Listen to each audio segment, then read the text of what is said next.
Alright folks,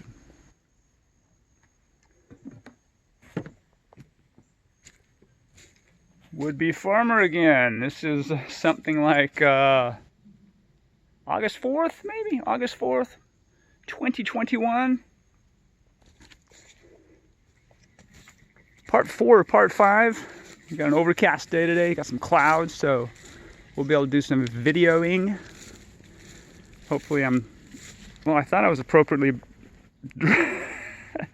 set up to keep the mosquitoes from bothering me, but what happens is, even with all my mosquito gear on and my gloves, my sleeves drop under my gloves, they separate, and then they land on my wrists, and so I am going to do my best. I am going to do my best to keep the camera still as possible while I shoo these mosquitoes away, because we have had lots of rain lately. And here I am doing it again. Oh, so sorry. Lots of rain lately, and mosquitoes are out. And, well, why don't you get the mosquito dunks? We have a 3 to 4 acre wetland swamp pond at the foot of our property, so there's not a whole lot we can do except realize they are part of the design. They are part of our process. So that's it.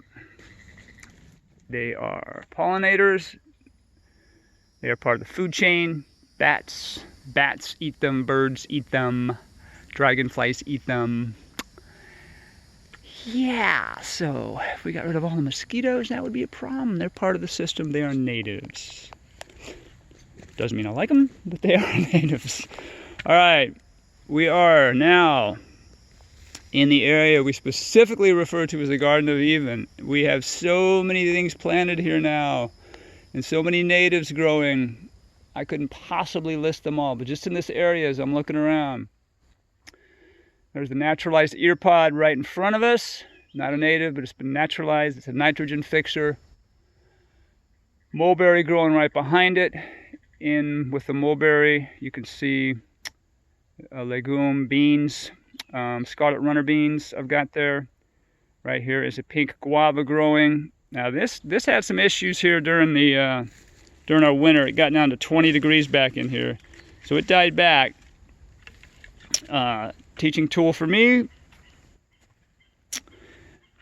Still trying to figure out exactly where to put various types of plants that are probably better off in zone 10, since we're zone 9, get down to 20 degrees.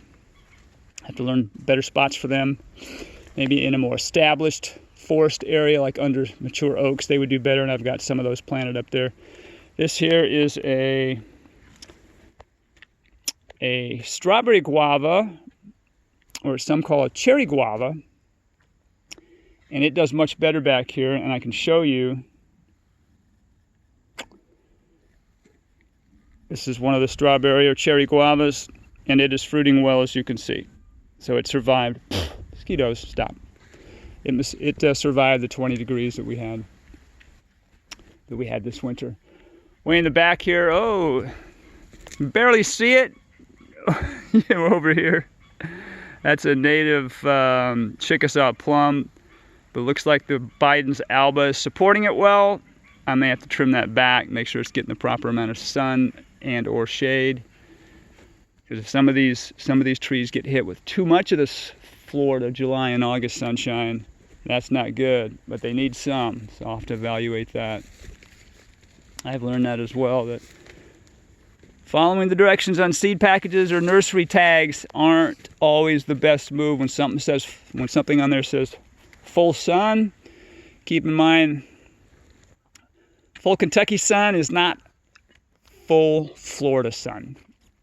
It's different. Just the way the sun angles here, the number of sunny days, and the number of sun hours per day is different, but mostly it's the intensity of the rays. And if you think about taking a flashlight and putting it at an angle to the ground, you can see how the light pattern diffuses or diffracts or deflects. I forget, it might be called diffusion, but it's spread out over a greater area. And if you shine that flashlight more direct towards the surface that you're shining it on, That simulates the sun beating straight down against the earth, which is what you see the closer you get to the tropics.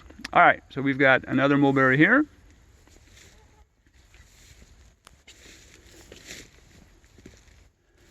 Native winged sumac. Got some more mulberries, another mulberry, native mulberry there. This is a pear, I believe it's a Florida home pear. As you can see, it's well supported by Biden's alba, native Biden's alba, what we call Spanish needle. It's another cherry guava or strawberry guava I've got growing there. Since the first one I planted is fruiting so well, I am doing the observe and interact. I observed that that tree did well and it fruited for us in the fruit and food forest. So I planted more, like 10 more. All right, this is been beat up. This is not a native passion fruit, but it's a passion fruit. I can't remember what it's. Purple. It's a purple passion fruit. And that's a cutting off one that did really well at the house, but unfortunately our insurance company said, no, we don't want you to have that growing over the house, so we had to cut it back there. But I've taken cuttings and I've planted them in several different spots. Ivy gourd or tendura can be either invasive in some people's eyes or aggressive. I'm not sure what the Florida plant list says, what the sites say, but leaves are edible, shoots are edible, fruit is edible. Some people eat the fruit in the green stage, like a cucumber. Some eat it in the fruit stage, like I don't know how to describe it. They're not tasty. I won't say they're tasty in the red stage. They're bland.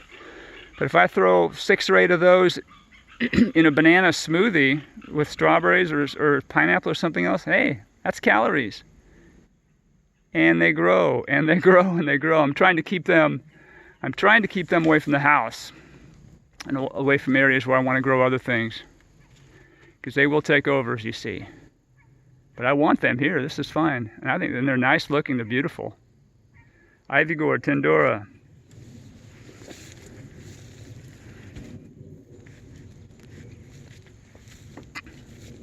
I'm also trying to learn.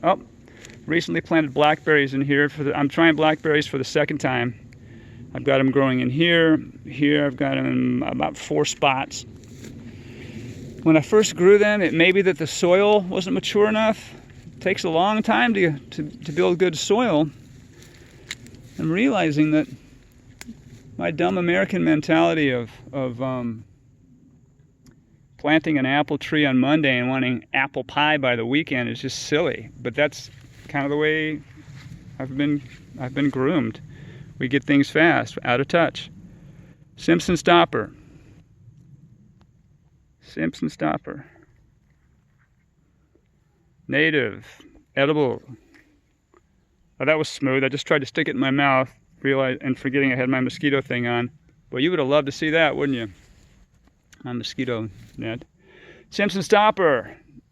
Again, native, edible berries. We eat them, birds eat them. Don't have huge shelf life. Not something you're going to see.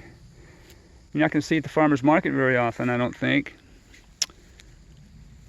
And those were planted almost 4 years ago, just now starting to fruit. And I've got a few more of those planted as well. Simpson stopper, the name comes from, as I understand it, the lore is the Seminole Indians, Native Americans who were here at the time,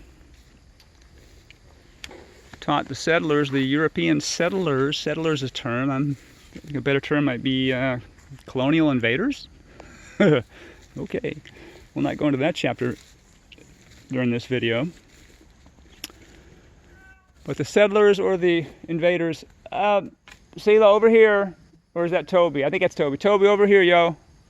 Over here in the garden. I'm in the garden. Simpson stopper evidently was something that stopped diarrhea, that checked diarrhea. I have some blackberries growing over here as well. Blackberries doing their thing. And of the originals, like 6 or 8 I planted when we first got here, years ago. I think only one of them stuck around, because again, I didn't know what I was doing. Soil wasn't good. I popped stuff here, popped stuff there. I wasn't sure about water requirements. So let's see if I figured some stuff out. Over here, you can hear me, I know you can. What are you meowing for? Over here, Bo, come on.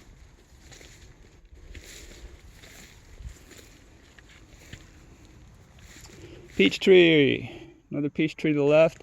This one took a few years and it was crippled when I got it. I got it half price at the nursery. They didn't think it was going to make it. And I said, it's going to make it. So it finally gave us some good fruit this year. Toby, over here. Stay out of the nursery. Those are new plants. That reminds me of something else I got to do. I got to shut this video. I got to cut this video short. Got to get over there and put those plants in the ground. All right, so the garden. Oh my goodness, Toby, the Garden of Eden.